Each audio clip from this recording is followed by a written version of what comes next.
বিহান রেগে গিয়ে মোনালিসাকে পুলিশের হাতে তুলে দিলে অসুস্থ হয়ে পড়ে মোনালিসা। হ্যাঁ বন্ধুরা, এমনটাই দেখা যাবে। বিস্তারিত জানতে ভিডিওটি না টেনে সম্পূর্ণ দেখতে থাকুন। গল্পের শুরুতেই দেখা যাবে এইদিকে কলেজের কম্পিটিশন শুরু হয়ে গিয়েছে, কিন্তু কম্পাস কোনোভাবেই কলেজে এসে পৌঁছাতে পারেনি। এরপরে বিহান বারবার কম্পাসকে ফোনে ট্রাই করার চেষ্টা করে, কিন্তু কোনোভাবেই কম্পাসের ফোনে কম্পাসকে পায় না। এরপরে দেখা যায় এদিকে সবটা দেখা শুরু হয়ে গিয়েছে। সবার টেবিলে টেবিলে গিয়ে স্যারেরা পরীক্ষা করতে শুরু করেছে। এদিকে দেখা যায় মোনালিসা রিচাকে বলতে থাকে, এই রিচা, তুই কি সবার সামনে সবটা বলতে পারবি তো? তখন রিচা বলতে থাকে, হ্যাঁ পারবো। তুই এতটা আমাকে নার্ভাস করে দিচ্ছিস কেন? তখন মোনালিসা বলতে থাকে, এই খাতাতে কি করছিস? তখন রিচা বলতে থাকে, আসলে এটাতে আমি সবটা নোট করে নিয়েছিলাম, তো একটু মুখস্থ করে নিচ্ছি। এদিকে দেখা যায় স্যার এসে বিহানকে বলতে থাকে, বিহান, এটা কি ঠিক হলো বলো? কম্পাসের উপরে আমরা এতটা ভরসা করেছিলাম, সেই কম্পাসই এলো না। এখন কি হবে? মোনাদের তৈরিটা কি ওদের পছন্দ হবে? তখন দেখা যায় বিহান বলতে থাকে, দেখতে থাকি না। এদিকে দেখা যায় কম্পাসের বন্ধুরা সবাই কথা বলতে থাকে। এরপরে বিহান রেগে যায় আর মনে মনে বলতে থাকে, কম্পাস, আমি তোমাকে কখনোই ক্ষমা করব না। তুমি যদি ইচ্ছে করে এই কাজটা করে থাকো, তবে তুমি তুমি আমার কাছে কোনো দিনও ক্ষমা পাবে না। এরপরে দেখা যায় কম্পাসদের টেবিলের সামনে স্যাররা এলে তখন স্যাররা বলতে থাকে, এই তোমাদের তোমাদের আবিষ্কার কোথায়? তোমরা কিছু আবিষ্কার করোনি? তখন কম্পাসের বন্ধুরা বলতে থাকে, আসলে আমাদের টিমের লোকটা আসেনি, আর আপনারা একটু আমাদের সময় দিন। এরপরে দেখা যায় সেখানে থাকা কম্পাসদের স্যার বলতে থাকে, স্যার প্লিজ ওদেরকে একটু সময় দিন। কম্পাস এরকম রেসপন্সিবল মেয়ে নয়, ও হয়তো রাস্তায় কোনো বিপদে পড়েছে। অনেকটা তো সময় আছে, আপনি ওদেরটা দেখুন। এর মধ্যে যদি কম্পাস এসে পড়ে, তখন দেখা যায় স্যাররা বলতে থাকে, কোনোভাবে এটা সম্ভব না, ওদেরকে আমরা ডিসকোয়ালিফাই করতে বাধ্য হচ্ছি। এরপরে দেখা যায় কম্পাসদের বন্ধুদের সেখান থেকে বের করে দেওয়া হয়। এইদিকে দেখা যায় বাড়িতে কম্পাসের কথা সবাই সবাই চিন্তা করতে থাকে। এরপরে মাহি বলতে থাকে, চিন্তা করার কি আছে, দেখো নিজে কোথায় গা ঢাকা দিয়ে বসে আছে আর সবাইকে দেখাচ্ছে যে ও নিখোঁজ। ও এরপরে দেখো এসে আবার ন্যাকা কান্না কাঁদতে থাকবে আর বলতে থাকবে, আমাকে কেউ কিডন্যাপ করেছিল, আমাকে কেউ রাস্তায় বিপদে ফেলার চেষ্টা করেছিল। তখন দেখা যায় মাহির মা মাহিকে কথা শোনাতে থাকলে তখন মুক্তি বলতে থাকে, আচ্ছা তুমি এত নিজের মেয়েকে কথা শোনাও কেন? ও তো ঠিকই বলছে, কম্পাসকে ও সহ্য করতে পারে না ঠিক, কিন্তু তারপরেও এই কথাগুলো তো ও ঠিকই বলছে, তাই না? এরপরে অখিলেশ এসে বলতে থাকে, কি হয়েছে, কি হয়েছে, এত চেঁচামেচি কিসের? তখন দেখা যায় বিহানের কাকিমণি বলতে থাকে, আসলে দাদা, কম্পাসকে খুঁজে পাওয়া যাচ্ছে না। কম্পাস এই যে বাড়ি থেকে অ্যালার্মটা নিয়ে বেরিয়েছিল, কিন্তু ওই যে ওখানে গিয়ে পৌঁছায়নি, আর ওকে এখনো খুঁজে পাওয়া যাচ্ছে না। আমরা সবাই অনেক টেনশনে আছি।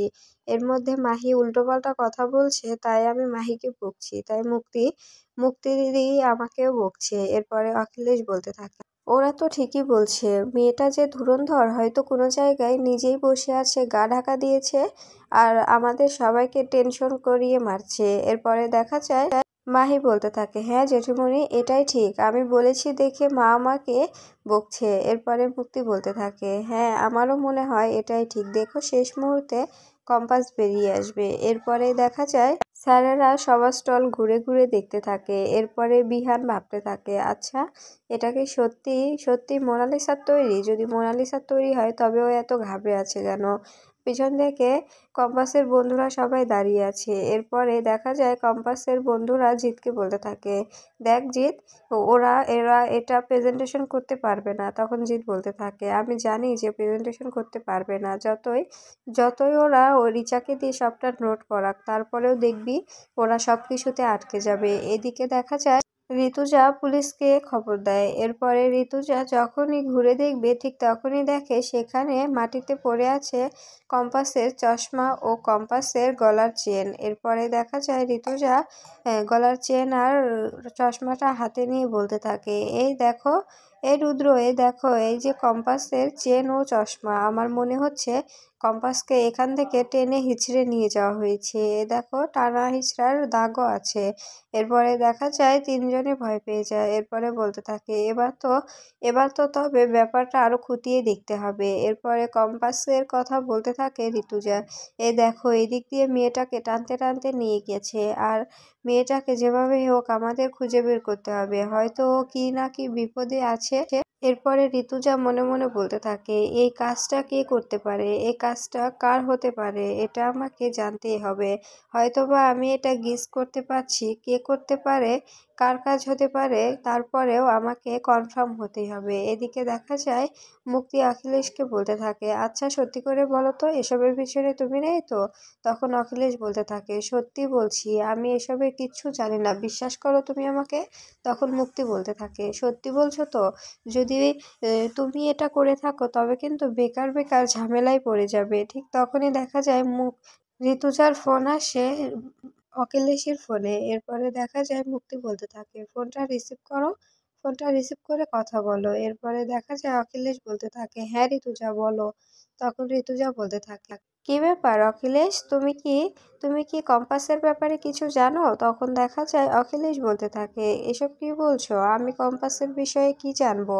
তখন দেখা যায় ঋতুজা বলতে থাকে, আমি জানি যে কম্পাসকে তুমি বিপদে ফেলার চেষ্টা করেছো। তখন অখিলেশ বলতে থাকে, বিশ্বাস করো ঋতুজা, আমি এসব করিনি, আর তুমি আমাকে সন্দেহই বা কেন করছো? তখন ঋতুজা বলতে থাকে, তুমি জানো যে তোমার উপর সন্দেহ করা যথেষ্ট কারণ আমার কাছে আছে। কারণ কম্পাস আমাকে সবটা খুলে বলেছে। আমি কি তোমার চরিত্রের বিষয়ে কিছু জানি না ভেবেছো? আমি কিন্তু সবটা জানি, আমাকে কম্পাস সবটা চোখে আঙুল দিয়ে দেখিয়ে দিয়েছে। এই বলে ফোনটা কেটে দেয়। এরপরে দেখা যায় মুক্তি এসে বলতে থাকে, কি হয়েছে, কি হয়েছে অখিলেশ, তুমি এত টেন্স কেন? তখন দেখা যায় অখিলেশ বলতে থাকে, ঋতুজা আমার বিষয়ে সবটা জানে, কম্পাস ওকে সবটা বলে দিয়েছে। এদিকে দেখা যায় স্যাররা যখনই মোনালিসাদের স্টলে আসে তখন মোনালিসা প্রেজেন্টেশন করতে শুরু করে। এদিকে বিহান রাগে গজগজ করতে থাকে আর কম্পাসকে মনে মনে বকতে থাকে। এরপরে দেখা যায় মোনালিসা বলতে থাকে, এটা হচ্ছে আমাদের নিজেদের তৈরি, এটা মানুষদের বিপদে আপদে কাজে লাগবে। সারাদিন সবাই খাটাখাটুনি করে বাড়ি ফিরে ঘুমায়, যখন কোনো বিপদে পড়বে এই এই অ্যালার্মটা তাদের বিপদ সংকেত দিয়ে অন্য বাড়িতে জানিয়ে দেবে, আর ওনারা এসে ওদেরকে উদ্ধার করবে, এই জন্যই এই অ্যালার্মটা।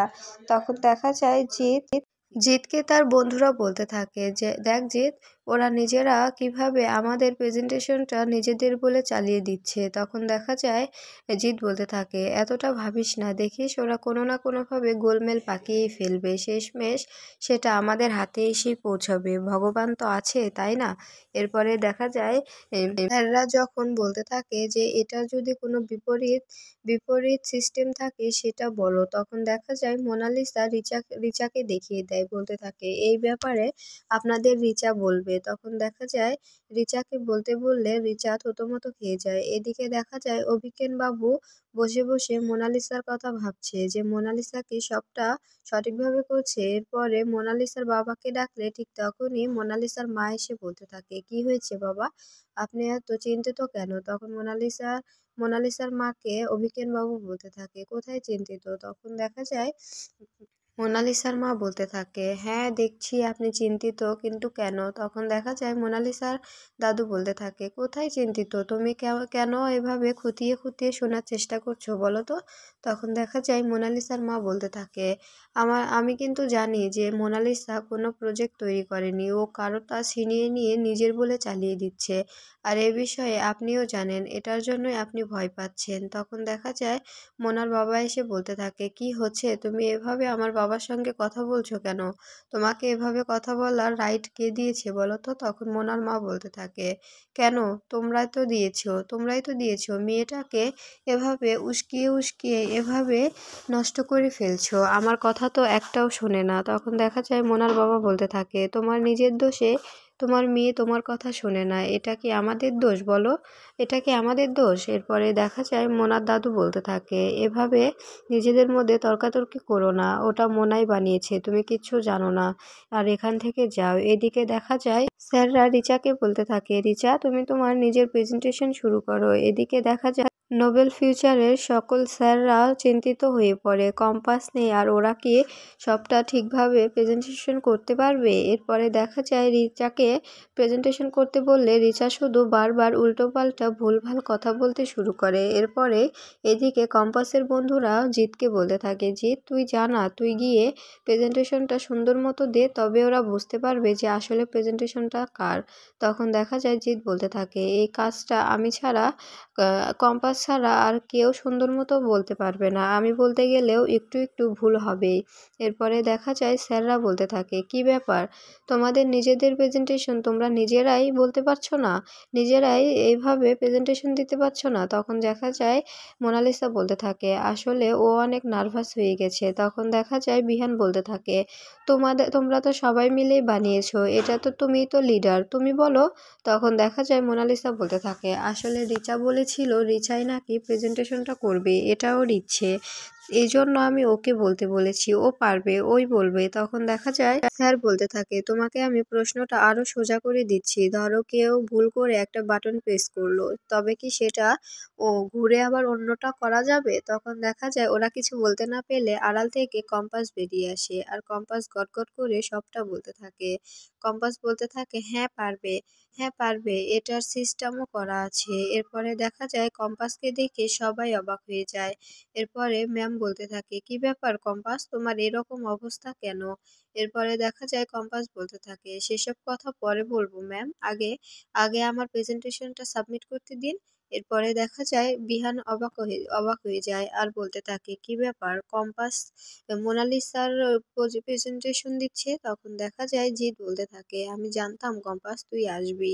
এরপরে দেখা যায় মোনালিসা রিচাকে বলতে থাকে, রিচা তোর খবর আছে, তুই তো বলেছিলি যে তুই সবটা প্রেজেন্টেশন দিতে পারবি, তবে কেন পারলি না? তখন দেখা যায় রিচা ভয় পেয়ে যায়।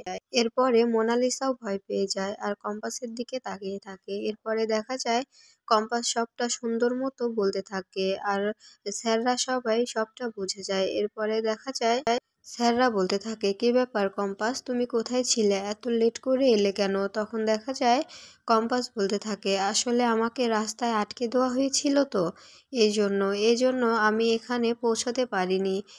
এরপরে আমি এখানে এসেছি, এই দেখুন এটা আমার নিজের তৈরি অ্যালার্ম, এই অ্যালার্ম সম্পর্কে আমি সবটা বলতে পারবো। তখন দেখা যায় মোনালিসা বলতে থাকে, তুই আমার অ্যালার্মটা নিজের বলে চালাচ্ছিস কেন? তখন কম্পাস বলতে থাকে, তুই তো নিজেই বানিয়েছিস, তবে চল দুজন মিলে একসঙ্গে বানাই, কে পারে? আমি যদি এটা অ্যালার্মটা না বানিয়ে থাকি তবে আমি পারবো না, তুইই পারবি।